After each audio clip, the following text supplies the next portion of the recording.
good, guys? It's Thursday, Friday here at Everyday Struggle. I am Nadeska. That is Wayno. He's academics, freshly moisturized. For real, man. My hand was ashy before this episode started. He just dipped his hands in like coconut oil. Yo, I'm glad that Nadeska, yo, you ever put so much lotion on your hands as a kid, like you gotta tell your brothers, like, nah, help me out?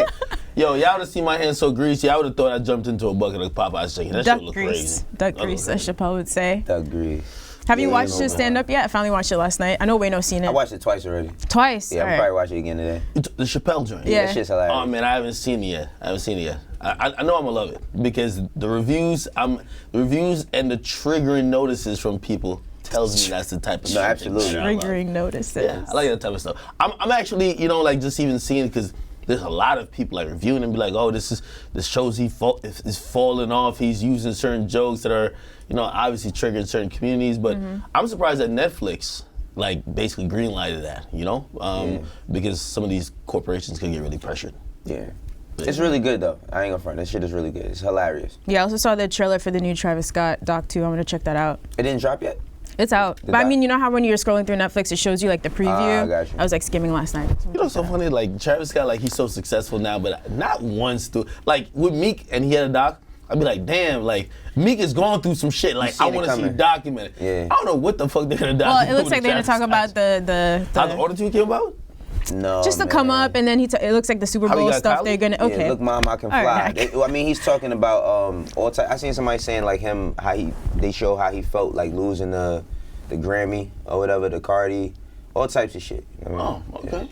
Yeah, I feel like we don't know too much about him other than like his public relationship, clearly. Yeah, you don't get to see much of his like personality outside of his show, so it should be interesting. Yeah. Anyway, gentlemen, let's get into our show. We're starting today with Cardi B. Yesterday, Cardi got on Twitter to talk about how her debut album came together, and she was pregnant at the time, if you remember. So she revealed that Offset actually played a pretty big role, especially in helping her get the features. She says, when I kept seeing the certifications of songs going gold or platinum, I was so excited because my husband was out here asking everybody for a feature on my behalf. So the ones that said, yes, thank you from the bottom of my heart, because trust me, a lot of artists said no or were charging 6 figures for a feature. Are you guys surprised to hear this? I'm sure things have changed now. Nah, I'm not surprised to hear it. Only because like she was still very new. Like, I mean, she's probably talking like coming off of Bodak Yellow, right? And a lot of people, they just looked at her as like this loving hip hop rapper. She wouldn't be like too big, too big. And a lot of artists try to be careful on who they stand next to, because you give somebody a feature and then they don't pan out to what you think they are, and then it's like, damn, I might have got bread for it, but now I look crazy doing a record with this artist. But it fared well for her. Yeah. Now I bet you everybody's doubling back. Exactly. I'm a little surprised actually, and I looked at that to say, because she was hot. Like before she dropped her album, she was like really hot. Bodak Yellow took off. She started doing some features. She had the Bartier Cartier joint. Was Money out that earlier? Nah, Money was after her album. All right, but still, that and just even the Bartier Cartier, and plus a lot of stuff we were hearing just previewing for the album. I don't know if the features came before or after, but I thought she was like really hot. And if I'm judging how I see the rap game a lot of times, niggas follow the heat. Like you can say a lot of shit about a motherfucker, but when that person is hot, it's all good to make a song with them. And the only thing I could chalk this up to is kind of like, either people thought, because this is the rise of Cardi, and this is the hurdle she always had to cross. Some people thought that she was almost illegitimate because she came from Instagram or because she used to strip. So sometimes, it's like these like social media starting to rap. Some people, no matter, even if you got a buzz or whatever, they won't stand next to you or do a track with you because they don't want their audience. Gucci Mane did a track with a dude from YouTube. His name is Jake Paul. Yeah. His audience said, yo, Gucci, you're just selling out for the bag. Like where's the integrity? Right. So if Offset had to really like kind of coerce or like convince a bunch of people to get on tracks with Cardi, and a bunch of people said no, I could imagine only people just not wanting to be caught up in that light, because she was definitely hot. Yeah.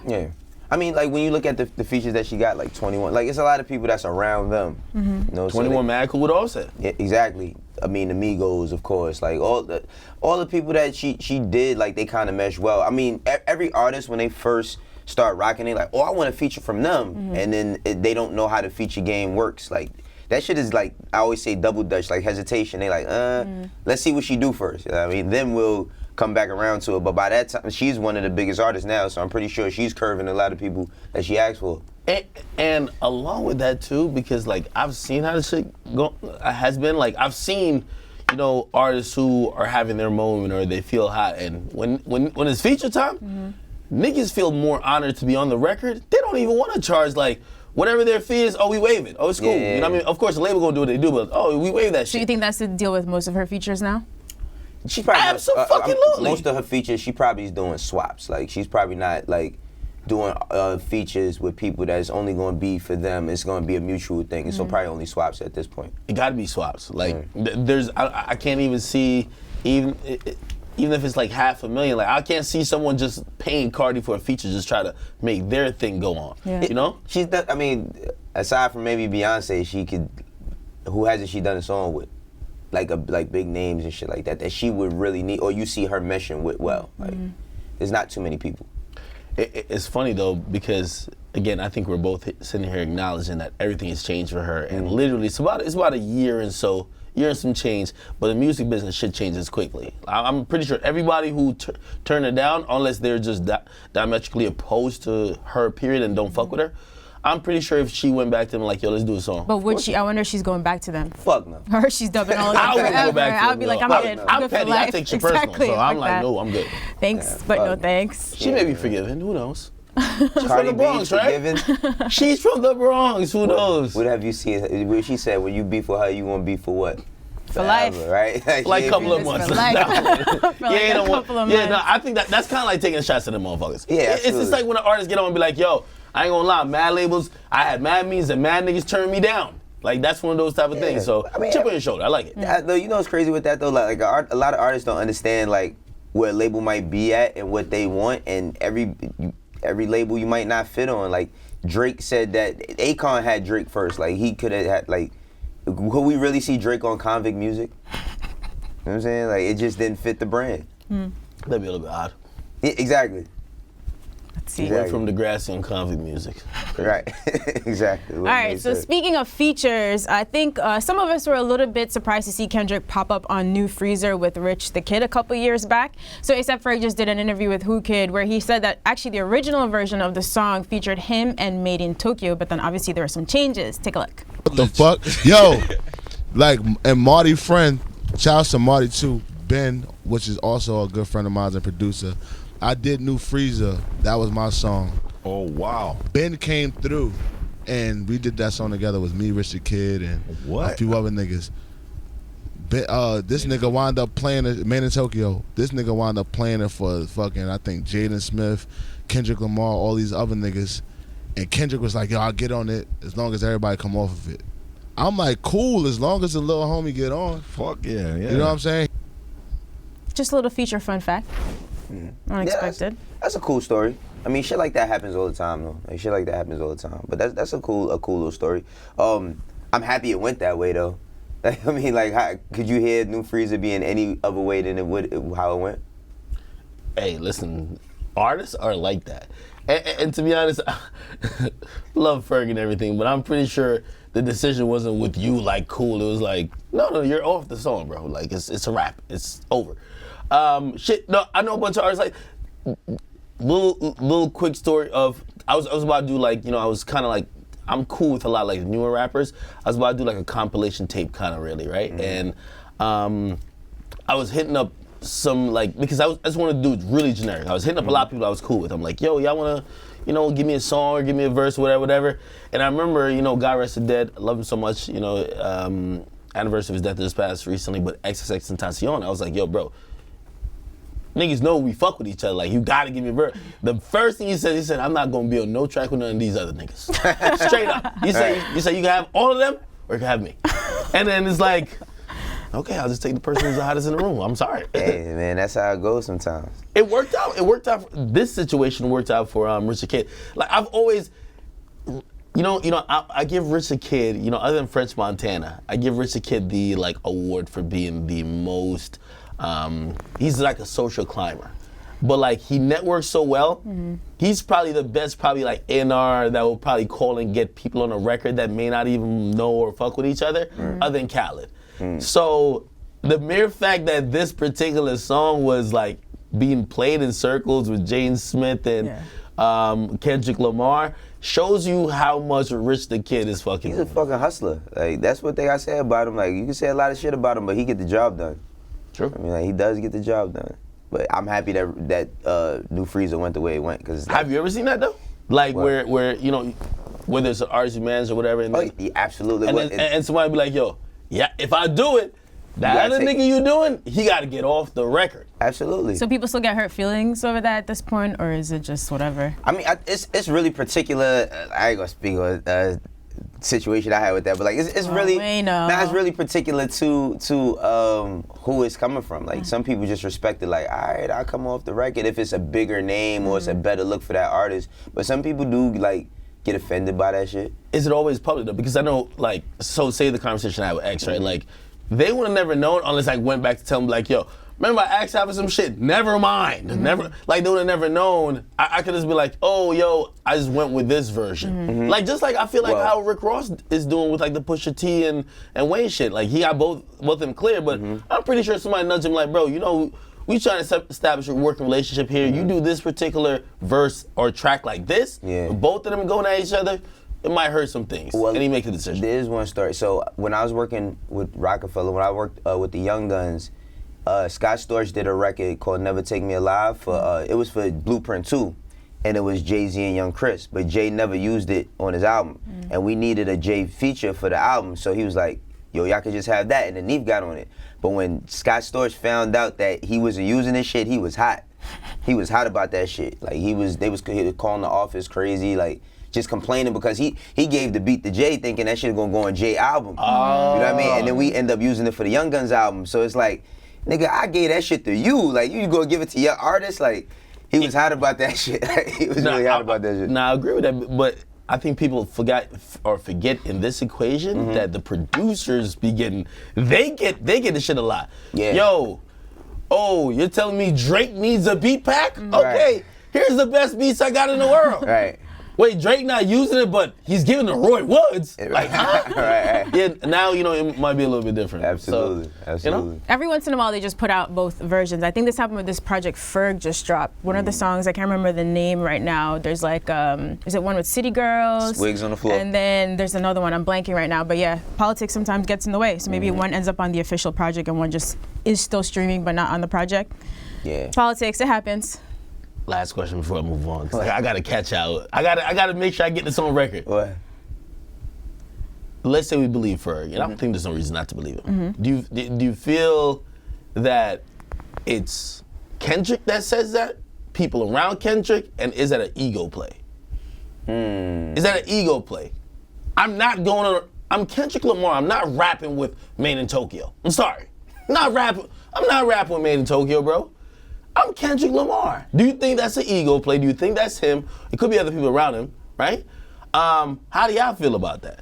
Well, all right. Because I do believe every rapper has an ego, but I feel like people think like people like Kendrick are egoless. It's I think it's a bit of both. It's also a business play, right? Like, if he's fucking with Rich the Kid, like, that's gonna be a look. And if he's gonna give you a look, he's not sharing a look. Like, nigga, if this is gonna be a hit, this shit only, like, I'm only gonna be the only thing on it because it's gonna, like, he performs that shit on tour. Like, he does New Freezer in his set. So it's like, of course, you don't wanna have the record that everybody might not know because it might be 3 or 4 people on it. He took that shit to the head, so I respect it. But, like, even Pharrell, right? Pharrell, I remember at one point in time, like, he was, and I could be wrong, but I heard it was something where he could only do, like, 4 features a year, and it has to be okayed by, like, the label and shit. So even with Rihanna is probably not allowed to do but 1 or 2 the whole entire year. Features. Yeah, features. That's I mean, outside of this shit. Strategic play. Yes, because then the exclusivity of having Rihanna, like, you can't just have fucking Rihanna verses or hooks laying around. I mean, that's a big thing to have that. That part of it too, I think fans never even think about. Like, hell no. Like, they're not supposed to be privy to that information. So. Shit, I remember when I found out that Drake only could give certain amount of features outside of the family without, like, that huge price tag dropping out of it. Unless you try and pay $1 million, or if you try, like, there's few that'll get okay on the strength of him. Other than that, he's a spin master too, though. I heard about him. Drake will spin the shit Word? out. What? That nigga spin you. You be thinking you gonna get a feature, that nigga. Nah, I can't do it. Then you see another Drake pop up or somebody else like, that nigga's a spin master. I'm wondering if that's what happened to Blueface, because I swore there was a Blueface. We thought we heard it. And I talked to him recently. I said, what happened to the Blueface Did he joint? tell said, Blueface that it was coming? huh? Did he actually tell him that the feature was happening? Or did Blueface get really excited and say just it. assume that it was happening and spoke too soon? I ain't gonna lie. Blueface said, yo, there is a song. Like They recorded it. Well, he alluded to the recording process. I asked Drake, he said, ain't no song. But that might be like No. remember the 2 Chainz shit with Eminem? Yeah. Where he said, he was like, yeah, I'm on Eminem shit. And they took yeah. him off took him off the shit because he spoke about it too early. He just was excited about it. So he might have spun it. He might have been having a conversation like he's supposed to get in with Blueface, and it was like, nah, we ain't, like he moving too fast. Like I ain't gonna. Sad. He gave it to Sway Lee instead. Shit, if that's the one he had to sacrifice, then all good. Like, right. Sway Lee could get a Blueface. I think when it comes to like new rappers, for like that huge look to get a bigger feature, so you have like that short window. Like someone like Sway Lee, like he's a hit maker on his own. Mm-hmm. So like if someone like Drake or Post Malone's gonna link up with him, it's like, yo, we're just gonna make it memorable. But like a new artist, if you're Roddy Ricch and you get a Drake feature, that's catapulting you in the game. Like you wanna you wanna seize the opportunity. But don't do the Trippie Redd where like you leak your own verse and get taken off the record, and the record goes diamond. That's crazy. Oh man. Well, look, new feature with Kendrick was great. That was a look for Rich the Kid. That was very surprising at the time. Now we're gonna take a little trip down memory lane. This week in hip hop, Lauryn Hill dropped her debut album, her only solo album to date, The Miseducation of Lauryn Hill. 16 tracks, guests like D'Angelo, Mary J. Blige, and Carlos Santana. So this had a couple big singles, including Doo Wop That Thing, which actually went to #1. X Factor and Everything is Everything. The album itself debuted at #1, selling over 422,000 copies first week, broke a record at the time for first week sales for female artists. 10 nominations at the 1999 Grammys, won 5 of them, including Album of the Year, which was huge at the time. I'm not even gonna ask how this album aged for you guys, because we know what the answer is. Wait, we don't consider her the second, even though it was an unplugged album.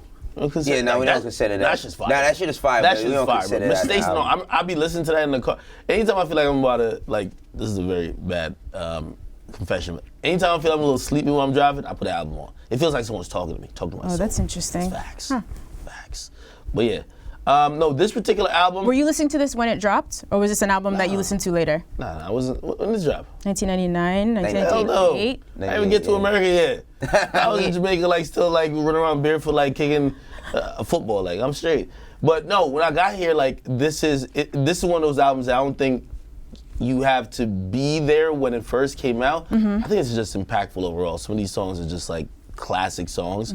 Number one, just even in the singles, like we're talking about Doo Wop, we're talking about Lost Ones, like those songs, even as singles just stand the test of time. You always hear them, even if like, even years later, like me coming here and kind of like getting into like, okay, these radio stations, blah, blah, figuring shit out, like just assimilating to the culture, like these songs were still prevalent. Yeah. But then when you actually go back and listen to it, whether it's, you know, her message, I know like I was really attracted to like some of the stuff that she spoke, like just videos of her speaking.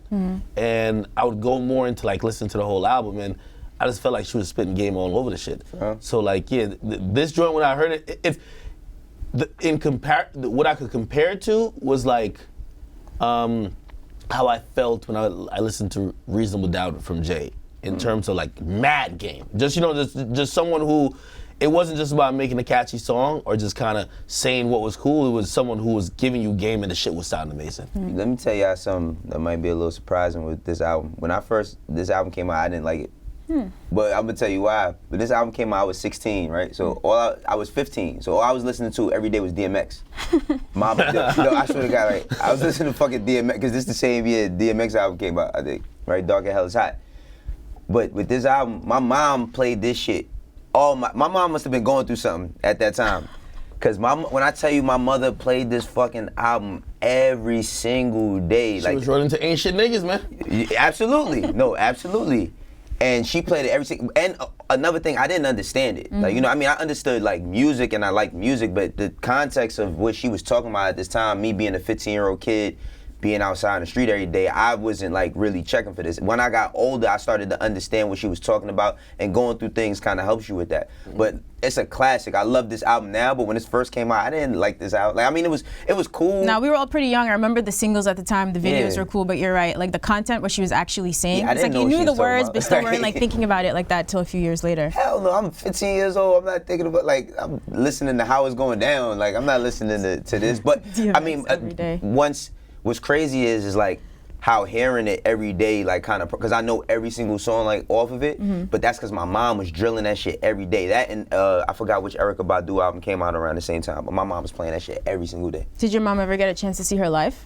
Nah, she didn't. You That know would what? be a nice gift for her. Gift. Yeah, I might do that you for can my thank mom. me later, why not? I mean, that, but We love Lauryn, but yeah, she got a little bit late now. That's cool. You just come 2 hours late, you'll be right on time. Right. You'll be right on time. Nah, I they think be having Skype at her shit. Like if she don't show up, she perform on tour bus. Yeah, I mean, we could just put it on title so let my mom watch it that way. I would hate to give my mom a On the ticket new if she don't flat show screen. up. I'm gonna be honest though. Yeah.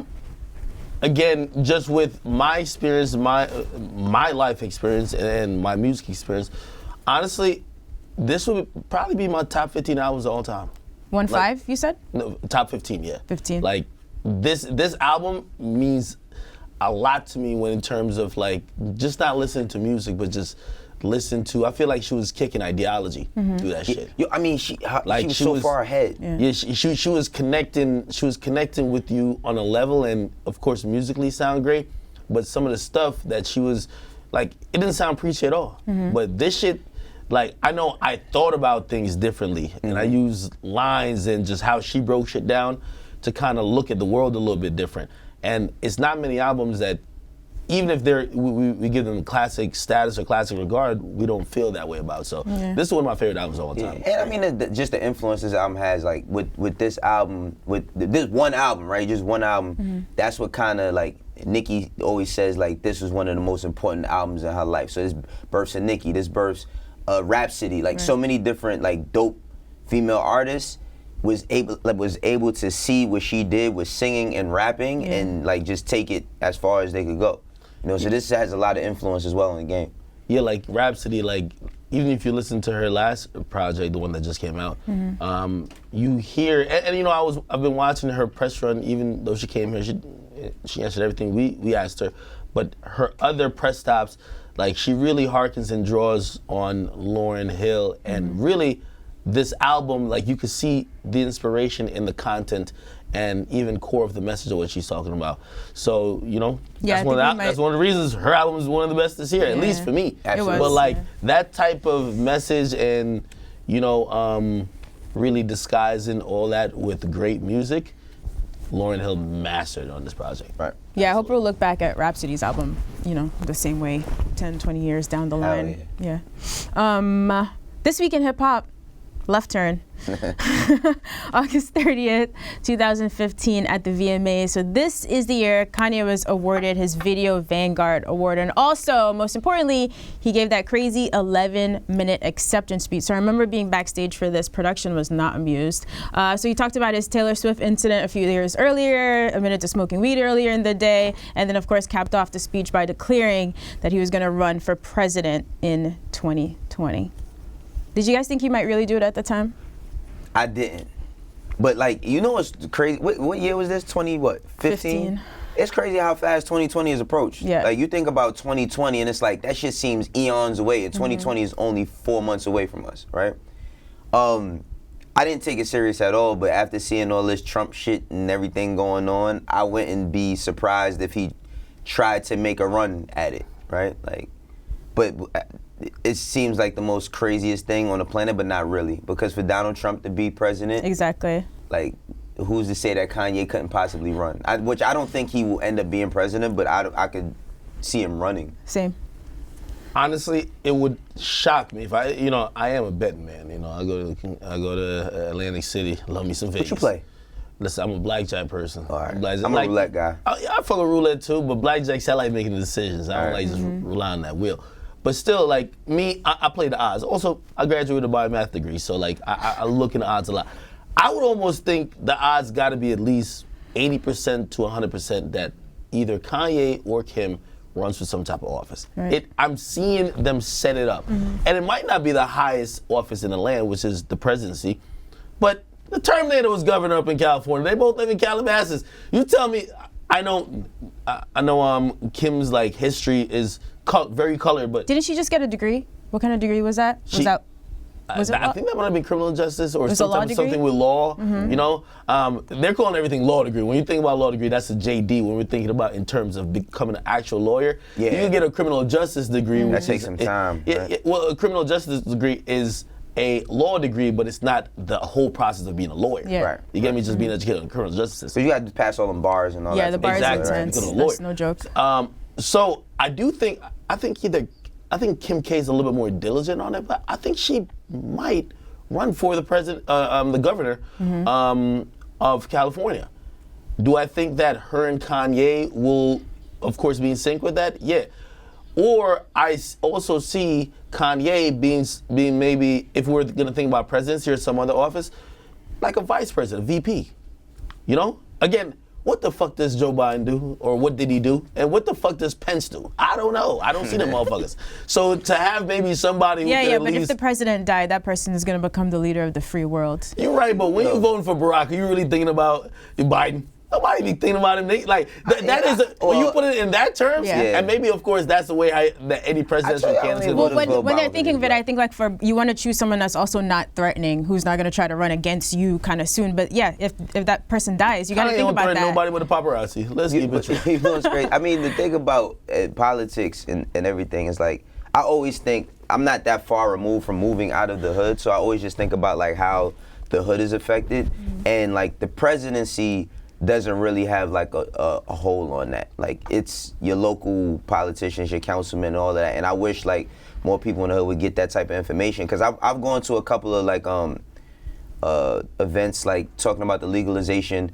of marijuana and how legalization does not stop criminalization, you know, and just learning different things. And that's where it really needs to start, is like on the ground level. Like the presidency, of course, we would love to have a president that we all think we know and respect, but in order to really affect like your neighborhood or where you're from or where you live on a day-to-day, you got to get into the city council or your councilman that's for your neighborhood, etc.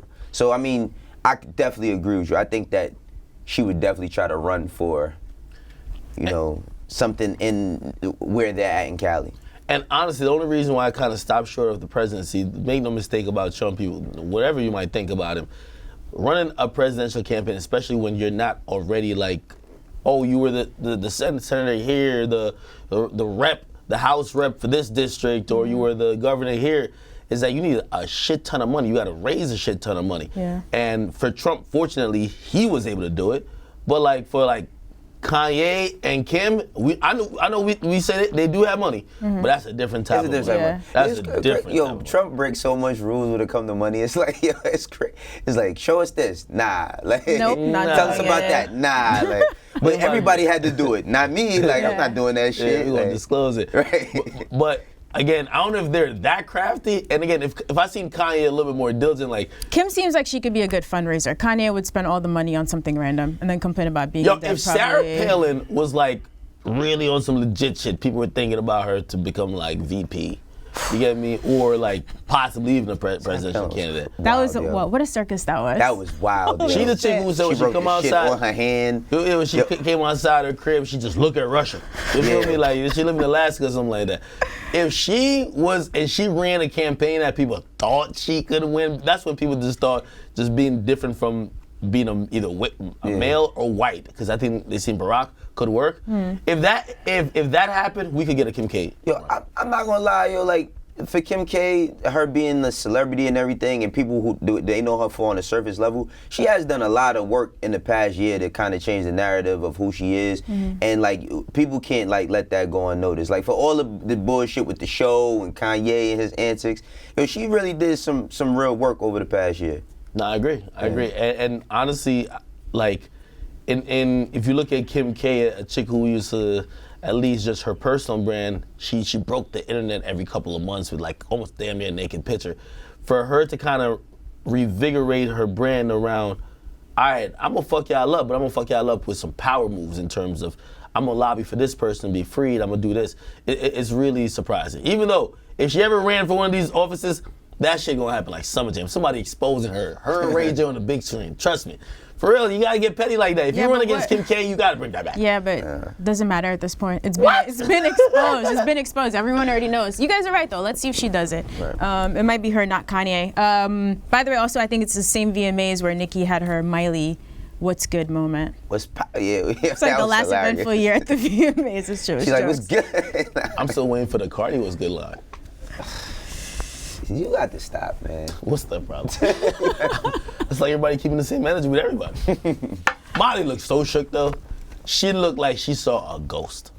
You never want a New Yorker to pull up on you with the "What's Good." Is that G-Eazy on this thing? I know we can't play it. Is that G-Eazy? No, man. That's Jeremy Scott. Jeremy Scott, yeah. The white dude right there? Yeah, that's Jeremy Scott. They're looking at a still shot from the VMAs that we can't get played because they're probably going to take our episode down. Sorry for the confusion. Nigga said, is that G-Eazy? I don't know, bro. So all white people look alike, huh? Oh, boy. All right. Bro, I just don't know how G-Eazy... No, I just don't know how G-Eazy look.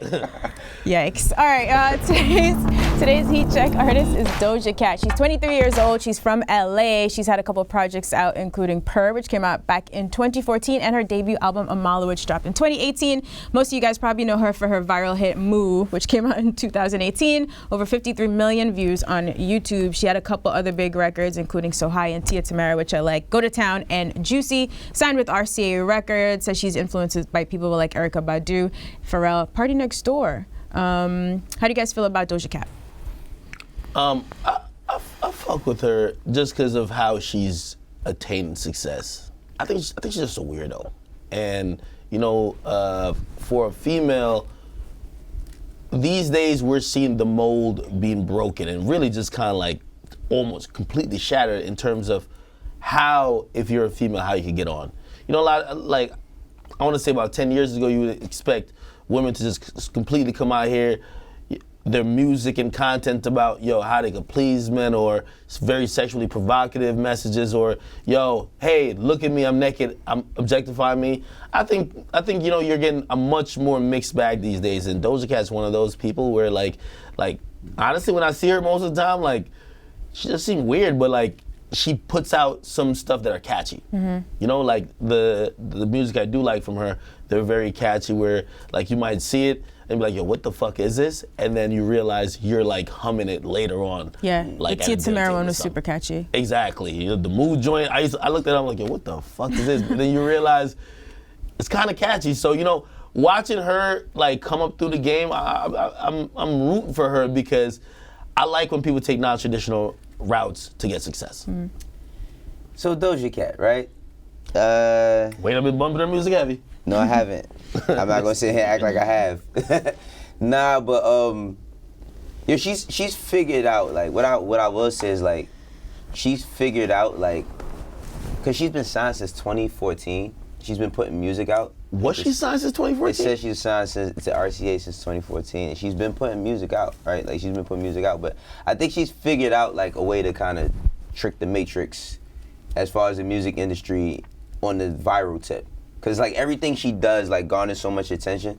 So I think that she's very smart at, like, using how she looks, but in, like how you said, like, in a weirdo type of way. Like, she's just not just doing that. She knows that you're going to look at her, but she's going to come with some left field shit that's going to make you like, all right, what is this, right? Because for me, first time I seen it was Moo. I'm like, here goes another fucking person doing some old silly, stupid shit and getting on. Mind you, she been on, right? Mm-hmm. I haven't dived in. She had a record deal. Right. Mind you, I haven't like dived fully into her albums or nothing. I did, because, you know, Roger kept telling me, no, listen to this, listen to this. I listened to Tia Tamara, like, that shit is actually dope. Like, you know what I mean? Yeah. It's actually dope. I'm gonna give it more of a shot. But what I do respect about the trajectory she's having is that, like, she's figured out her own lane. Like Rico Nasty figured out her own lane. Like Tierra Whack figured out her own lane. Like Rhapsody figured out her own lane. Like, everybody has like their spaces and nobody's in anybody's way. They not doing music with each other, but everybody's like hitting their mark. So yeah, now when I first watched her, like, I think kind of like the organicness of how like she like blew up was like she was doing like these live streams that were just like super random and weird. If like you were thinking about someone who either does music, and she would just kind of record whatever, like on live. Yeah. And that's when this like viral thing kind of happened, which, you know, maybe it was by design by her, but to me, and I think that's why shit that goes viral is like great when you don't think it's by design. I had no idea she had a record deal. I was feeling like, yo, she just probably making a couple songs that this the first shit that caught, you know? But the way she was like doing something, she's still doing it now. Like it still seems, it doesn't even seem like there's a label. Of course, when the packaging comes together, you can see like there's some brand in either management or an agency or a label. But when you see her, I think fans connect with her because she's just like them. Like, I think she had like admitted certain things about just like how like she carries herself that people just kind of like, yo, that's like me. We don't even look at her like a star. But of course, she's like still going around touring. So good for her. Yeah, she's doing her thing. Did you meet her? I met her too. It was kind of like awkward too. Like my homie works with her. He was like, introduced me to her. She shook my hand and she just like that. Like she did some funny face. Well, I would imagine it would be the case because most of these motherfuckers are socially awkward. I never met Uzi, but Uzi seems like a really socially awkward motherfucker. Really? Uzi, listen. Doesn't come off like that. Yo, people got this perception. You never met Uzi? No. Like. No, like he was performing. I went to his concert. Nigga climbed up to where I was at and like came by and was singing it, but we never like just chopped it up outside of music. As crazy as he looks and presents himself, he's one of the most Philly niggas I've ever met in my life. Like he just looks like that. He's super regular, bro. Super regular. Well, most of these artists, when I see them, I'm like, y'all got some type of. There's something Some a of the little personalities bit off. are a lot bigger online than they are in real life. Yeah. Let's say that. Yeah, and also I just don't. I think some of these niggas are socially awkward. Their music, that influences their music to be great though. Right. So She was cool though. She wasn't that awkward with me. I don't know what interaction Wayno had. Yeah, She so I met she her did my outside like the spelling BT bee at Awards. Apple Music. stain on your Okay. shirt, bro. Like maybe she had a stain on. Maybe she didn't fuck with the color you were wearing. I don't know. What? Okay. Wait, she did your spelling bee? Yeah. Okay, I gotta check that out. Beats. Yeah. All right, just a couple quick hits before we go. Very important. Future got on IG story last night to tell a story about how he finessed his girl with a fake Popeyes chicken sandwich. So he said, pulled up on her with a chicken sandwich from a hood spot and put it in a Popeyes bag I had in the car from a week ago. She loves me even more now. Perception is everything. Yo, he trolling, yo. He gotta be fucking guy. trolling, yo. Nah, I think he's telling the truth. Nah, Future can't be that cold, man. He can't be that cold, man. Come on, yo. Future can't be that cold. Has Ak ever done the breakdown for you of Future's pettiness? It's actually amazing. The fact that you think that Future can't be that cold, I don't think you know Navadius or whatever his name is. Like this guy, this guy is a dude who flew out a chicken, told her to buy her own flight and her own hotel. He would pay her back and never showed up once. You know what I mean? Oh man. That's when he hit the famous "I'm good, love, and joy." Yeah. You know, like Future petty game is really up there. I think that people look at Future like, damn man, like. Bro, like in your mid-30s, bro. Like, you want to slow it down? Like, Future never gets, he never misses an opportunity to be petty. So when he says that, and by the way, he put up another like screenshot of some shit saying he got 5 girlfriends or something like that. I'm like, I believe it. Vibes, yeah.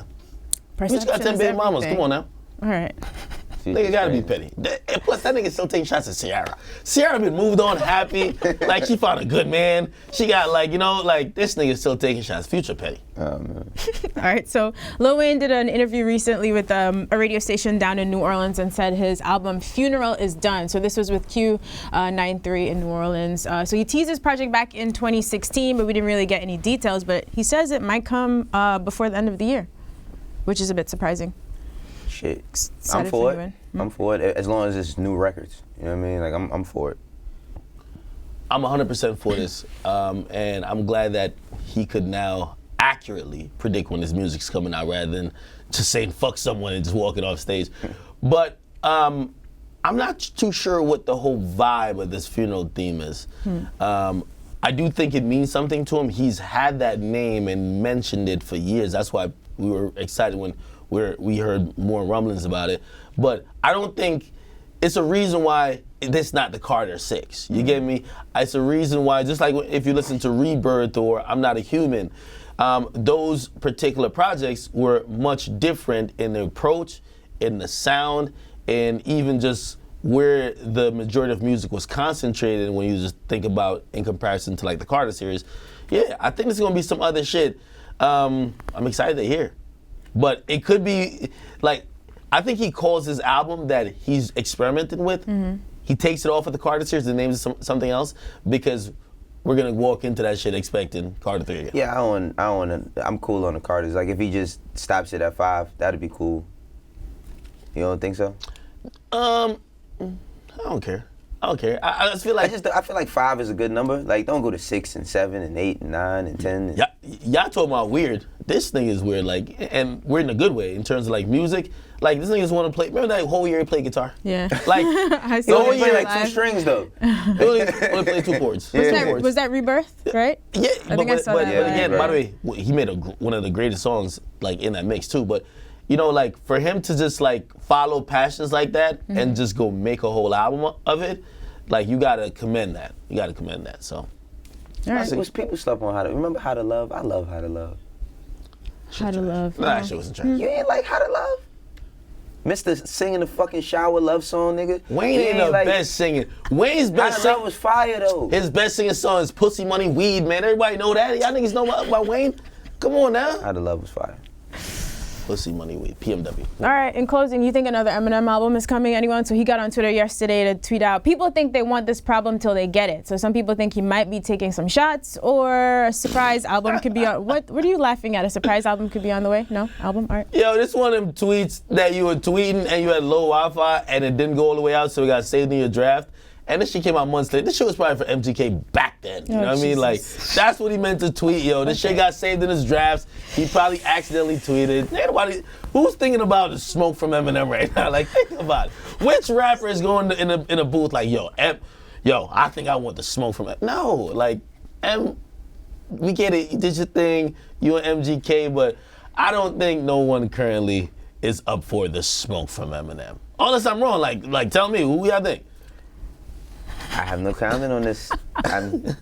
It's not on my radar. Oh, man. All right, I guess that's our show for today then. If y'all never said nothing about it, I'd have known it happened.